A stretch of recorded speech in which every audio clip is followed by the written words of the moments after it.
Test 6 के 2 question रह गए थे हमारे एंड में। 2 क्वेश्चन अभी डिस्कस करेंगे 5 मिनट में। फिर इसके बाद हम चैप्टर 9 स्टार्ट करने जा रहे हैं, फ्रेश चैप्टर हमारा, जो रिलेट करता है डिविडेंड से, प्रॉफिट डिस्ट्रीब्यूशन से। कंपनी को जो प्रॉफिट हुआ है उसको डिस्ट्रीब्यूट तो करना ना शेयर होल्डर्स को, ठीक है। चैप्टर 5 और 6 में हमने ये स्टडी किया था कि कंपनी ने शेयर कैपिटल इकट्ठा करना हो, इन्वेस्टमेंट इकट्ठी करनी हो, कैसे इन्वेस्टमेंट करेगी। चैप्टर 7 में हमने ये सीखा था कि अगर लोन लेना हो कैसे लिया जाएगा। चैप्टर 8 में हमने ये सीखा कि कंपनी के जो शेयर होल्डर ने बड़े बड़े डिसीजंस करने हैं, वो चाहे ऑर्डिनरी बिजनेस हो चाहे स्पेशल बिजनेस हो, वो डिसीजन कैसे किए जाएंगे और डिसीजन को करने के लिए जो मीटिंग्स होंगी उनके रूल्स क्या होंगे। आज हम स्टडी करने जा रहे हैं, पैसे तो इकट्ठे कर लिए चैप्टर 5, 6 में, 7 में पैसे इकट्ठे कर लिए, 8 में अच्छे अच्छे डिसीजन किए जिससे प्रॉफिट भी आया, और चैप्टर 9 में क्या करना है, अब प्रॉफिट को डिस्ट्रीब्यूट करना है। तो ये चैप्टर 9 की अगर आप हेडिंग देखिए, हेडिंग क्या है, डिस्ट्रीब्यूशन ऑफ प्रॉफिट्स। ये कंपनी जो प्रॉफिट हुआ वो डिस्ट्रीब्यूट करना है। तो क्या इसके ऊपर कुछ लीगल रिक्वायरमेंट्स हैं कि कितना प्रॉफिट डिस्ट्रीब्यूट कर सकते हैं, किसको कर सकते हैं, कैसे कर सकते हैं, कब कर सकते हैं। क्या कितना प्रॉफिट डिस्ट्रीब्यूट कर सकते हैं, किसको कर सकते हैं, कब कर सकते हैं, कैसे कर सकते हैं। ये सारे क्वेश्चंस का जवाब लॉ ने दिया हुआ है, और इस चैप्टर में हम इन्हीं सवालों के जवाब तलाश करेंगे, डिस्कस करेंगे कि क्या है। तो कंपनी जो प्रॉफिट डिस्ट्रीब्यूट करती है शेयर होल्डर्स को, उसे कहा क्या जाता है, डिविडेंड। आपने शायद अकाउंटिंग में ये लफ्ज कभी भी पढ़ा सुना होगा।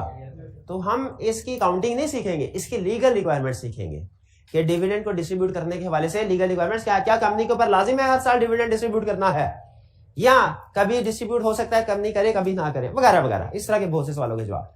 लेकिन उससे पहले हमारा टेस्ट 6 था, इसमें 2 क्वेश्चन है, क्वेश्चन 7 और क्वेश्चन 8। लगे हाथों इन क्वेश्चन को निपटाते हैं, फिर इसके बाद हम अपने चैप्टर की तरफ चलते हैं। Question 7. Directors of Pioneer Shipping Limited have decided to issue Class B ordinary share which would have different rights and would be issued to a group of investors.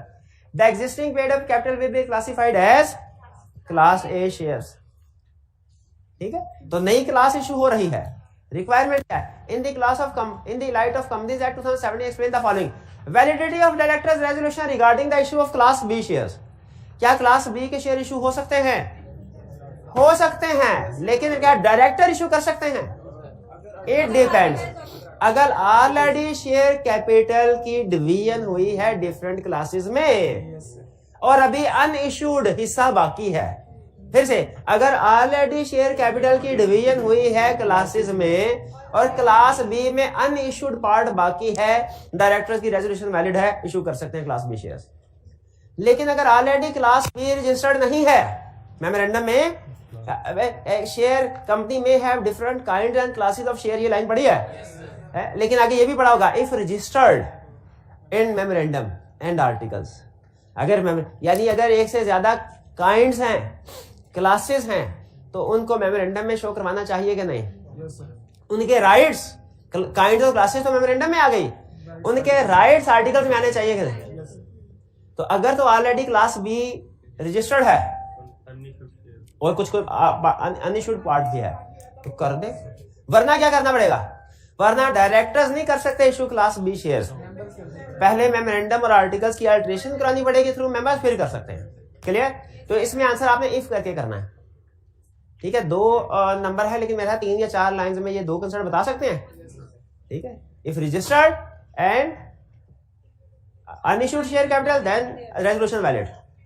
Otherwise, obtain approval from members. Next question. The nature of variation in rights and privileges that may be attached to different classes of shares.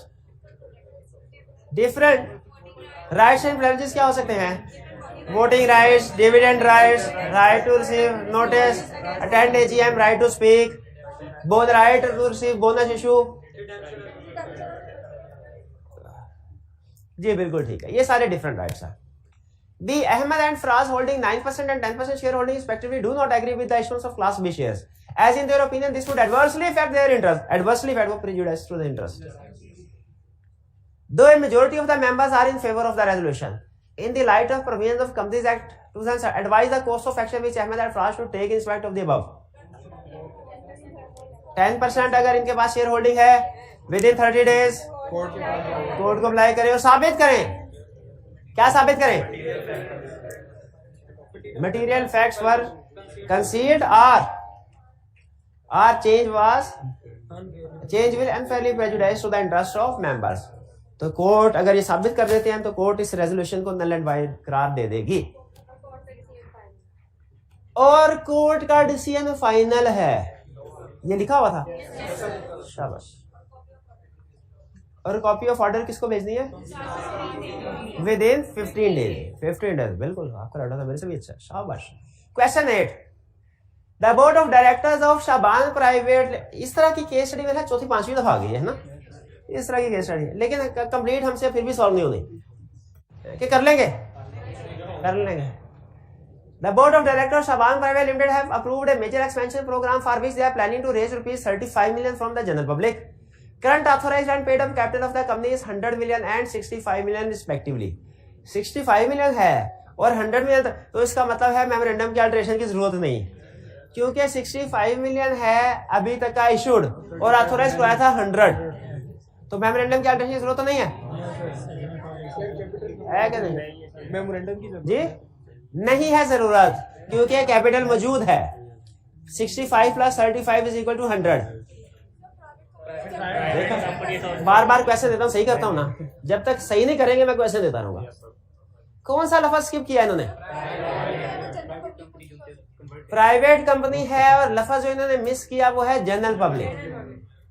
Advise the company about the changes required to be incorporated in the memorandum and articles to make company eligible for raising capital from public. Memorandum में क्या change आएगा? Name class, capital class change करने की जरूरत नहीं है। Articles में क्या चेंज आएगा? 3 मिनिमम। पहले अहम चीज बतानी है कि छोटी मोटी चीजें बतानी है? हाँ, सबसे अहम चीज क्या है? आर्टिकल्स ऑफ एसोसिएशन में जो प्राइवेट कंपनी की रिस्ट्रिक्टिव कंडीशंस थी 3, उनको रिमूव करना है। हम लिखेंगे following 3 condition will be removed, और फिर 3 कंडीशन लिखेंगे। Limits the number of member to 50, restrict, prohibits वाले। फिर इसके बाद मजीद भी कुछ चेंजेस होंगी, जैसे कोरम वाले, नंबर ऑफ मेंबर्स वाले, नंबर ऑफ डायरेक्टर्स वाले, मीटिंग, बोर्ड ऑफ डायरेक्टर्स की meeting once in each quarter, क्योंकि लिस्टेड कंपनी बन रही है ना, क्या पब्लिक कंपनी बन रही है? लिस्टेड कंपनी बन रही है। जनरल पब्लिक से लिस्टेड कंपनी शेयर इशू कर, तो हमें वो सारी जो लिस्टेड कंपनी की वो भी लिख सकते हैं, लेकिन सबसे अहम कौन सा चेंज है आर्टिकल्स में? वो जो 3 कंडीशंस है। क्लियर जी? yes, चलिए अब आगे चलते हैं हम। चलिए, ये हमारा हो गया टेस्ट की डिस्कशन कंप्लीट। अब आते हैं आज के लेक्चर की तरफ, जो कि फ्रेश कंसेप्ट पे बेस कर रहा है।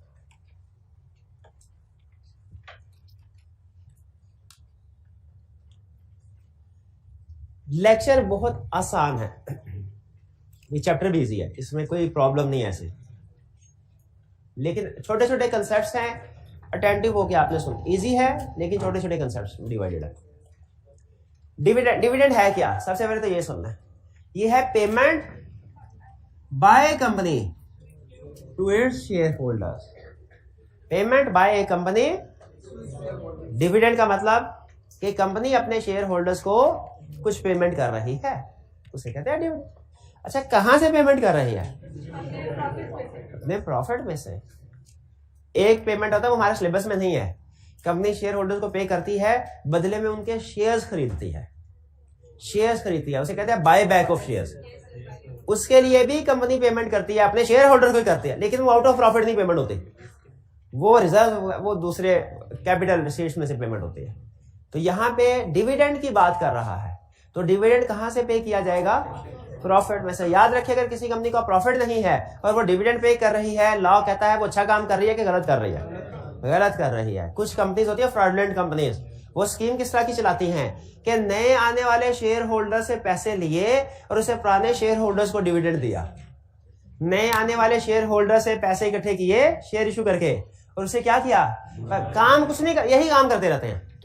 ठीक है, ये पोंजी स्कीम्स होती हैं, और इस तरह के जो multi layer scheme, multi marketing schemes होती हैं, वो इस तरह के फ्रॉडलेंट एक्टिविटीज में इन्वॉल्व होते हैं कि नए शेयर होल्डर से पैसे लेके। लॉ कहता है नहीं, ये काम करना। आपने अगर डिविडेंड पे करना है तो कहां से करेंगे? सिर्फ और सिर्फ प्रॉफिट में से। खबरदार शेयर इशू करके तो फिर डिविडेंड दिया। अच्छा, लॉ को कैसे पता चलेगा ये आप जो डिविडेंड पे कर रहे हैं, पैसे शेयर होल्डर को पे, ये प्रॉफिट में से है कि शेयर कैपिटल इशू कर ले? फाइनेंशियल स्टेटमेंट से। प्रॉफिट है नहीं, लॉस ही लॉस है। जब से कंपनी चली है हर साल लॉस है, फिर भी साल डिविडेंड पे कर दिया, तो कहां से आया? तो इसीलिए उसने क्या कहा, डिविडेंड की डेफिनेशन में payment by company to share holder out of distributable profit. अच्छा, आप नोट कीजिए, उसने सिर्फ प्रॉफिट नहीं, डिस्ट्रीब्यूटेबल प्रॉफिट। इसका मतलब है प्रॉफिट में और डिस्ट्रीब्यूटेबल प्रॉफिट में फर्क है। अब ये क्या फर्क है वो भी हम स्टडी करेंगे। प्रॉफिट में और डिस्ट्रीब्यूटेबल प्रॉफिट में फर्क है। जो आप अकाउंटिंग का प्रॉफिट कैलकुलेट करते हैं ना, अकाउंटिंग में इनकम स्टेटमेंट बनाते हैं ना, उसमें प्रॉफिट होता है जिसे अकाउंटिंग प्रॉफिट कहते हैं। आप उस प्रॉफिट को डिविडेंड के तौर पे डिस्ट्रीब्यूट नहीं कर सकते।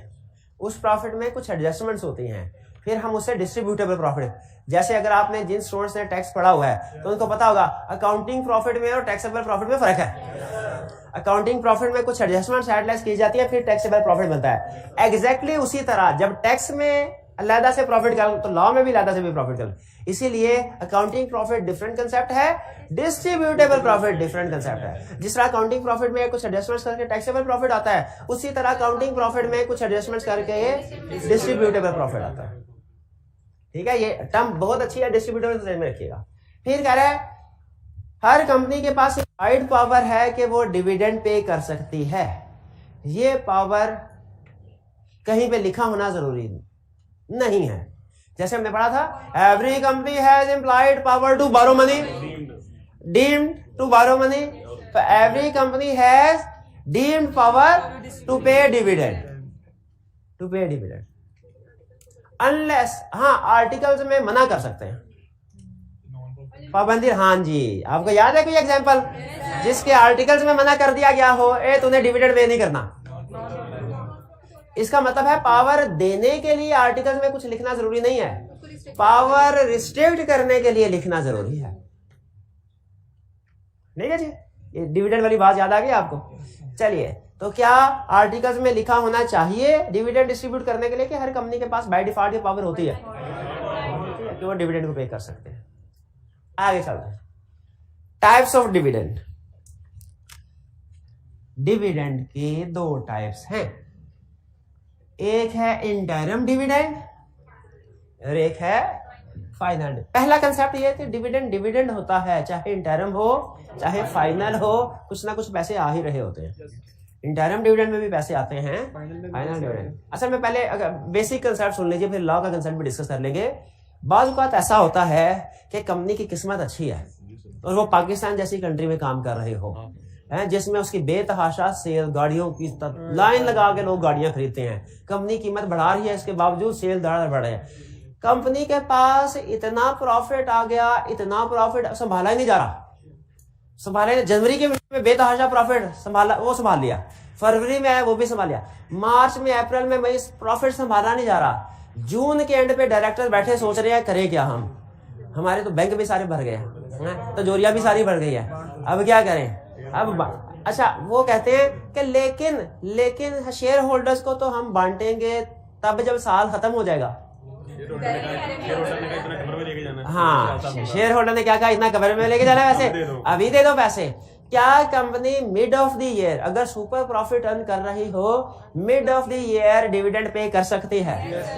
यस, पे कर। अच्छा, यहाँ पे एक और कंसेप्ट एडवांस का भी बिल्ड कर रहा हूँ, शायद आपने अकाउंटिंग में पढ़ा हो। कंपनी को कोई स्टूडेंट ये बता सकता है, कंपनी को ये मिड ऑफ द ईयर पता कैसे चलेगा कि उन्हें प्रॉफिट हुआ है? क्या लफ्ज़ बोला आपने? Quarterly financial statement. ये कंसेप्ट कहीं पढ़ा है आपने? कहाँ पढ़ा है? क्वार्टरली फाइनेंशियल स्टेटमेंट का कंसेप्ट कहाँ पढ़ा है आपने? ये नहीं, स्कैफ 7 में पढ़ा है कि किसी और सब्जेक्ट में? इसी में पढ़ा है। अच्छा, अकाउंटिंग में जब कभी फाइनेंशियल स्टेटमेंट्स बनाते हैं हमेशा पूरे साल की होती हैं। अकाउंटिंग में भी एक तो बोले ना, अकाउंटिंग में भी सीखा है, टैक्स में भी सीखा है। यानी एक स्टेटमेंट देने लगा हूं, क्या आपको ये कंसेप्ट पता है कि कोई भी कंपनी सिर्फ एनुअल फाइनेंशियल स्टेटमेंट्स नहीं बनाती बल्कि क्वार्टरली फाइनेंशियल स्टेटमेंट्स भी बनाती? हाँ, सेमी एनुअली भी। यानी पाकिस्तान में प्रैक्टिस ये है लिस्टेड कंपनीज की कि अगर किसी कंपनी का ये स्टार्ट हो रहा है 1 जनवरी से, तो उसने 1 जनवरी से 31 मार्च तक क्वार्टरली फाइनेंशियल स्टेटमेंट बनानी है। फिर इसके बाद जून तक की हाफ ईयरली फाइनेंशियल स्टेटमेंट, फिर सितंबर तक की क्वार्टरली फाइनेंशियल स्टेटमेंट और फिर एनुअल। लॉ इसे याद करता है, फर्स्ट क्वार्टर की फाइनेंशियल स्टेटमेंट, सेकंड क्वार्टर की फाइनेंशियल स्टेटमेंट, थर्ड क्वार्टर की फाइनेंशियल स्टेटमेंट और फिर annual financial statement. Second quarter की फाइनेंशियल स्टेटमेंट को हाफ ईयरली भी कहते हैं, क्योंकि अगर कभी प्रैक्टिकली आप सेकंड क्वार्टर की फाइनेंशियल स्टेटमेंट देखें ना, जहां तक मेरी जब लास्ट टाइम जो मैंने देखे थे अरसा दराज पहले, उसमें 3 महीने जो अप्रैल मई जून के रिजल्ट्स भी होते थे और जनवरी से लेके जून तक रिजल्ट्स भी होते थे। यानी वो सेकंड क्वार्टर की फाइनेंशियल स्टेटमेंट सेकंड क्वार्टर की भी होती थी, हाफ ईयरली भी होती थी।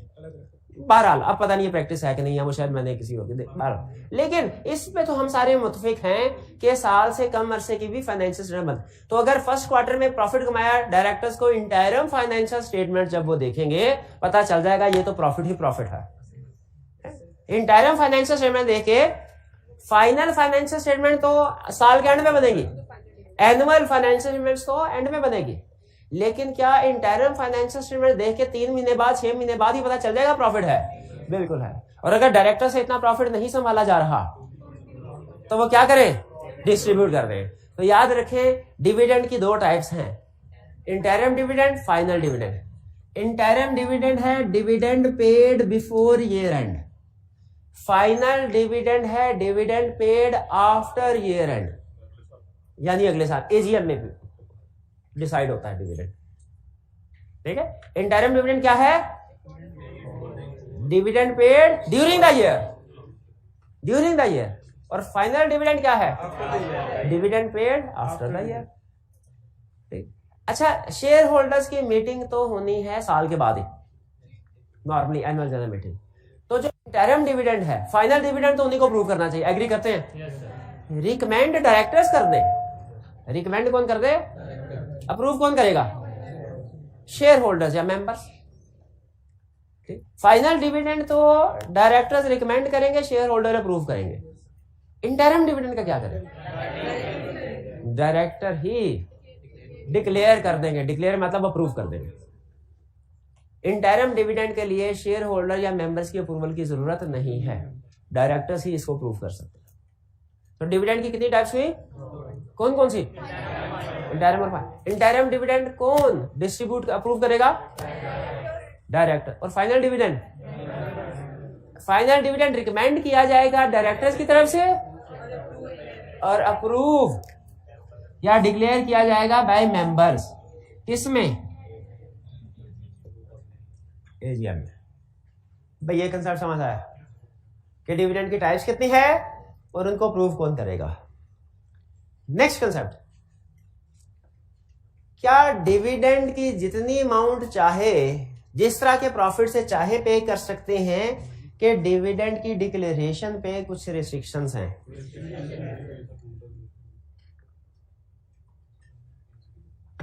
बिल्कुल, कोई रूल एंड रेगुलेशन है, कोई रिस्ट्रिक्शन है। ऐसा नहीं है कि जितना डिविडेंड चाहे आप डिस्ट्रीब्यूट कर दें। डिविडेंड डिक्लेरेशन पे कुछ रिस्ट्रिक्शन है। लॉ कहता है आपका जितना प्रॉफिट है ना, इसमें से कुछ हिस्सा आप डिविडेंड के तौर पे डिस्ट्रीब्यूट नहीं कर सकते, बाकी का कर ले। अब कुछ हिस्सा कौन से वाला नहीं कर सकते, इसकी नेचर सुन लीजिए पहले, उसकी लॉ की एग्जांपल्स हम फिर उसमें बाद में आते हैं। कोई भी कंपनी चलती है अपने फिक्स एसेट्स की बेस पे, एग्री करते हैं? फिक्स एसेट मैन्युफैक्चरिंग प्लांट है, इक्विपमेंट है, चल रहा है, ऑपरेट कर रहा है, प्रोडक्शन हो रही है, तो फिर उससे बिजनेस चल रहा है।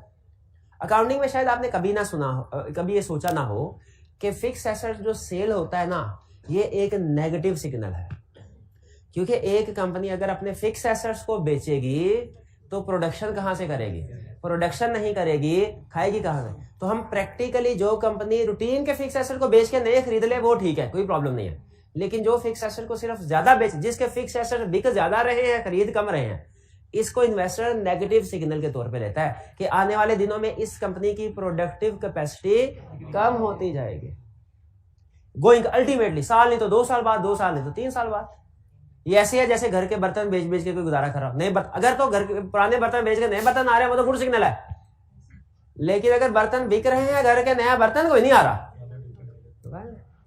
तो घर के तो दादाजी हैं, उन्होंने घर को चलाने के लिए अगर ये असूल बना दिया कि भाई जो कमा के लाओगे ना उसमें से जो मर्जी खर्च करो, जहां मर्जी खर्च करो, लेकिन घर के बर्तन बेच के जो पैसे आएंगे ना वो खाने पीने में नहीं लगने, वो नए बर्तन आएंगे उससे, ताकि गोइंग कंसर्न को इंश्योर किया जा सके। इसीलिए एससीसीपी ने भी कहा कि आपका जो काउंटिंग प्रॉफिट होता है ना उसमें आपका एक रूटीन के प्रॉफिट भी होते हैं, जैसे सेल्स, कॉस्ट ऑफ सेल्स से जो आता है, और वो प्रॉफिट भी होता है जिसे आप कैपिटल गेन कहते हैं, या जो फिक्स एसेट्स को बेचने से, डिस्पोज करने से आता है। वो कहता है नॉर्मल प्रॉफिट आप जो मर्जी करो, हक है, जहां मर्जी पे करो ना करो आपके, लेकिन जो फिक्स एसेट्स को बेच के सेल ऑफ फिक्स एसेट्स से जो प्रॉफिट आया, खबरदार इस प्रॉफिट को डिविडेंड के तौर पे डिस्ट्रीब्यूट नहीं करना। क्यों नहीं करना? इस प्रॉफिट को हम यूटिलाइज करेंगे कुछ खास दूसरे बड़े मकासद के लिए। समझ आ रही है लॉजिक ऐसी? तो इसीलिए कमीशन ने कहा कि अकाउंटिंग प्रॉफिट है उसमें तो हर तरह का प्रॉफिट शामिल होता है, ठीक है। उसे पता नहीं क्या कहते थे, प्रॉफिट फ्रॉम ऑपरेशंस, और उसके बाद अदर इनकम होती है, तो कहते हैं उसमें हर तरह का प्रॉफिट है, अदर इनकम भी है, डिस्पोजल ऑफ फिक्स एसेट से भी है, लेकिन आप वो सारे का सारा प्रॉफिट डिस्ट्रीब्यूट नहीं कर सकते एज डिविडेंड। यही कह रहा है dividend shall not be paid from profit number 1, profit number 2 और 3। आपने डिविडेंड पे नहीं करना। किन किन चीजों का डिविडेंड पे नहीं करना? कौन कौन से प्रॉफिट ऐसे हैं जिनको डिविडेंड के तौर पे नहीं करना? Profit from disposal of immovable property or assets of capital nature. Immovable property कौन सी होती है जी? Land, building. और एसेट्स ऑफ कैपिटल नेचर कौन से हैं?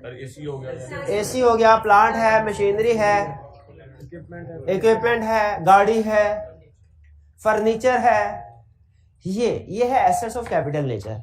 एसेट्स ऑफ कैपिटल नेचर को या इमूवेबल प्रॉपर्टी को बेच के जो प्रॉफिट होता है डिविडेंड के तौर पे डिस्ट्रीब्यूट नहीं करना, क्योंकि इसको संभाल के रखना है, इसका कुछ और इस्तेमाल करेंगे, इसको नहीं आपने डिविडेंड के तौर पे डिस्ट्रीब्यूट करना। लेकिन ये प्रोविजन जैसे ही सामने आई, कुछ कंपनीज जिसमें सबसे ऊपर होंडा कंपनी, सुजुकी कंपनी, फिर उसके बाद ज़मीन.com वाले, ज़मीन.com समझते हैं, इनके चीहो पुकार शुरू हो गए, रोने लग गए। हमने कहा क्या हुआ भाई? उन्होंने कहा आज के बाद हमारी कंपनी में कोई 1 रुपया इन्वेस्टमेंट नहीं करेगा इस लीगल प्रोविजन की वजह से। हमने कहा क्यों? उसने कहा बिजनेस ही वही है, लॉ ने डिविडेंड मना कर दिया, जब हमारे इन्वेस्टर को डिविडेंड ही नहीं मिलेगा क्योंकि लॉ ने मना कर दिया, तो इन्वेस्टमेंट कौन करेगा? हम तो खत्म हो गए। लॉ ने कहा गम ना कर। क्या कहा लॉ ने? गम ना कर, तुम्हारे लिए एक एक्सेप्शन डाल देते हैं। एक्सेप्शन डालने में तो आपको लॉ माहिर है, एक्सेप्शन तो पता ही आपको, हर कंसेप्ट कम होते हैं, एक्सेप्शन ज्यादा होती है बाजू का। तो एक्सेप्शन में क्या कह रहा है? कहता है हाँ उस वक्त आप इमूवेबल प्रॉपर्टी या कैपिटल नेचर के एसेट्स का प्रॉफिट डिविडेंड दे सकते हैं। कब? जब ये कंपनी का ऑर्डिनरी कोर्स ऑफ बिजनेस हो और आपने सिमिलर एसेट्स को, सिमिलर एसेट के प्रॉफिट को सिमिलर एसेट के लॉसेस के साथ नेट ऑफ कर दिया है। पहली वाली बात समझ आ गई, दूसरी वाली बात समझ नहीं आई? सुनिए फिर। ज़मीन.com वालों ने 2 प्रोजेक्ट लगाए। फॉर एग्जांपल, एक इन्होंने प्लाजा खड़ा किया इस्लामाबाद में, एक प्लाजा खड़ा किया कराची में। इस्लामाबाद वाले पे नुकसान हुआ 100 मिलियन, कराची वाले पे प्रॉफिट हुआ 300 मिलियन। कितना डिविडेंड? क्या डिविडेंड प्लाजा को शेयर करने का डिविडेंड डिस्ट्रीब्यूट कर सकते हैं? कर सकते हैं कि नहीं? और क्यों कर सकते हैं? वो कैपिटल नेचर का एसेट है, एक्सेप्शन में आता है, ऑर्डिनरी कोर्स ऑफ बिजनेस है। लेकिन कितना कर सकते हैं? 300, 200 क्यों? प्रॉफिट तो कराची वाले पे 300 मिलियन हुआ है, इस्लामाबाद वाली पे 100 मिलियन लॉस भी तो हुआ है। तो आपको क्या करना पड़ेगा? सेट ऑफ करके 300 प्रॉफिट को 100 लॉस के साथ सेट ऑफ करके 200 मिलियन कर सकते हैं। ऐसा ना हो कि सिर्फ चेरी पिकिंग करें और जिन प्रॉपर्टी पे प्रॉफिट हुआ है उन्हीं का डिविडेंड पे कर दें। लॉ कहता है नहीं, ओवरऑल सेट ऑफ करके सारे प्रॉफिट और लॉस को सेट ऑफ करके फिर सरप्लस अगर बाकी बचे उसको डिविडेंड के तौर पर डिस्ट्रीब्यूट करो। ये बात समझ आई? एक्सेप्शन समझ आई? तो बताइए क्या कंपनी के डिविडेंड डिस्ट्रीब्यूशन पे कुछ रिस्ट्रिक्शन है? पहली रिस्ट्रिक्शन क्या है कि एसेट्स ऑफ कैपिटल नेचर या डिस्पोजल ऑफ इमूवेबल प्रॉपर्टी का प्रॉफिट डिविडेंड के तौर पर डिस्ट्रीब्यूट नहीं कर सकते। अब दूसरी एग्जांपल जो कि कंसेप्चुअली पहली एग्जांपल जैसे ही है, कंसेप्चुअली पहली एग्जांपल जैसे ही है। ये दूसरी एग्जांपल क्या है? इन्वेस्टमेंट प्रॉपर्टी पे अगर गेन हो जाए डिविडेंड के तौर पे डिस्ट्रीब्यूट नहीं करना। इन्वेस्टमेंट प्रॉपर्टी पे अगर गेन हो जाए, अच्छा इन्वेस्टमेंट प्रॉपर्टी क्या होती है भला? ऐसा फिक्स एसेट जो हेल्ड फॉर एप्रिसिएशन हो, जो आपने रेंटल इनकम अर्न करने के लिए या इस मकसद के लिए कि कीमत बढ़ेगी तो फिर बेचेंगे, मुनाफा होगा। रेंटल और कैपिटल एप्रिसिएशन, ये काउंटिंग के अल्फाज बिल्कुल, उसको हम कहते हैं इन्वेस्टमेंट प्रॉपर्टी। इन्वेस्टमेंट प्रॉपर्टी की डेफिनेशन समझ आ गई आपको? इन्वेस्टमेंट प्रॉपर्टी पे अगर आपने रखी हुई इन्वेस्टमेंट कोई, उस पे आपको होता है उसकी वैल्यू बढ़ के डबल हो जाती है। 100 मिलियन की बाय की थी प्रॉपर्टी, 200 की हो गई। क्या इस प्रॉफिट को डिविडेंड के तौर पे डिस्ट्रीब्यूट कर सकते हैं? लॉ कहता है नहीं। क्यों नहीं? क्योंकि ये लॉ कहता है अनरियलाइज्ड है। ये क्या है? अनरियलाइज्ड कौन सी होती है? हाँ जी, ऐसे रियलाइज होते हैं जो आपका कैश हाथ में आ जाए, वो है रियलाइज्ड गेन। अनरियलाइज्ड गेन क्या है? किताबों में है, असल में नहीं है। किताबों में है, असल में नहीं है। क्लियर? यह है अनरियलाइज्ड गेन। कैफ क्वालिफाई करने के बाद आर्टिकल्स हुए अच्छी फॉर्म में, दोस्तों ने कहा ट्रेड दो, आपने कहा भाई आर्टिकल्स हुए हैं, अभी स्टाइपेंड तो नहीं मिला ना, मिलेगा जरूर, लेकिन अभी अनरियलाइज्ड है। रियलाइज कब होगा? जब मिल जाएगा। तो ये आपने प्रॉपर्टी अगर संभाल के रखी हुई है, प्रॉपर्टी संभाल के रखी हुई है, भाईजान 20,000 की नौकरी करते हैं, लेकिन वाले साहब ने इनको 10 करोड़ की प्रॉपर्टी तोहफे में दे दी। अब 10 करोड़ की प्रॉपर्टी बढ़ के 12 की हो गई। दोस्त उनसे कह रहे हैं यार खाना भी नहीं खिलाएगा, ये क्या कहें 20,000 में बचता ही नहीं कुछ। तो कहें शाबाश करोड़पति हो, खाना नहीं खिला सकते। कह रहे क्या करूं, गेन है तो सही, अनरियलाइज्ड है। जिस दिन रियलाइज हो जाएगा ना, लाहौर के सबसे अच्छे होटल में खाना खिलाऊंगा तेरे को, लेकिन अभी नहीं। अभी क्या? तो खुद बताइए, जो अनरियलाइज्ड गेन है इसमें ये दोस्त को खाना नहीं खिला सकता, तो क्या कंपनी डिविडेंड पे कर सकती है? नहीं कर सकती। यही उन्होंने कहा कि इन्वेस्टमेंट प्रॉपर्टी पे अगर आपको अनरियलाइज्ड गेन होता है, उसको भी आपने डिविडेंड के तौर पे डिस्ट्रीब्यूट नहीं करना। तीसरा, ये अच्छी बात है, पसंद आई आपको? ठीक है, लेकिन कुछ चीजें होती हैं वो समझ में नहीं आई मुझे। ये इसकी समझ जरूरत क्या थी? ऊपर कवर हो जाता था, लहदा से जरूरत नहीं थी। रियलाइज हो भी जाए डिविडेंड तो फिर भी नहीं दे सकते। क्या दे सकते? कैसे? बेच भी दिया इसको, फर्ज करें बेच में तो इधर आ जाएगा, इस कैटेगरी से निकल के इधर। हाँ, एक्सेप्शन में भी जा, ये बात ठीक है, एक्सेप्शन में जा सकते, बिल्कुल ठीक, बिल्कुल ठीक। यानी Zameen.com वालों ने अगर प्रॉपर्टी खरीदी है, प्लाजा बेचा नहीं, अभी प्लाजा भी बेचा नहीं, लेकिन उसकी मार्केट वैल्यू बढ़ के 500 मिलियन हो गई, तो वो अनरियलाइज्ड गेन है। उसको डिविडेंड के तौर पे पे कर सकते हैं? नहीं कर सकते। ये बात समझ आ गई? अनरियलाइज्ड गेन को अंडरलाइन करें, और इमूवेबल प्रॉपर्टी और कैपिटल नेचर को अंडरलाइन किया आपने? किधर किया? शाबाश। लास्ट कंसेप्ट कह रहे अमाउंट एक्सीडिंग डायरेक्टर्स रिकमेंडेशन नहीं हो सकती। ये भी एक रिस्ट्रिक्शन है कि कंपनी मेंबर्स एजीएम में डायरेक्टर ने जो अमाउंट रिकमेंड कर दी,